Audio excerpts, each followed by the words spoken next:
कोल्हापूर जिल्हा दूध संघ अर्थात गोकुळ दूध संघ संदर्भात मोठा वाद उफाळून आलाय। बोगस दूध संस्था कागदावर उभ्या करून सत्तेचा गैरवापर केला जात असल्याचा आरोप करत काही संस्थांनी सखोल चौकशीची मागणी केली आहे।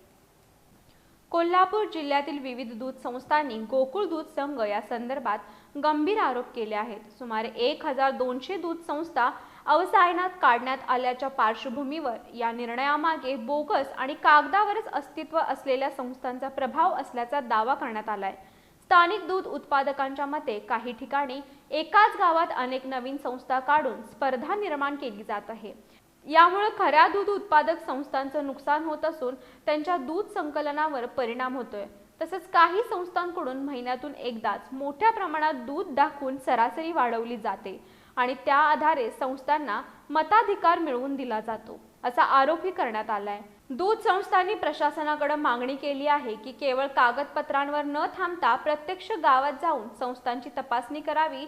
संस्था खरोखर कार्यरत आहेत का आणि दररोज किती दूध संकलन केले होते याची पडताळणी करावी।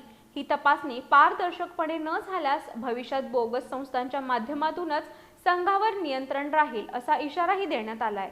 दरम्यान मागण्या मान्य न झाल्यास आंदोलनाचा इशारा देण्यात आला असून येत्या काळात हा वाद आणखी तीव्र होण्याची शक्यता आहे।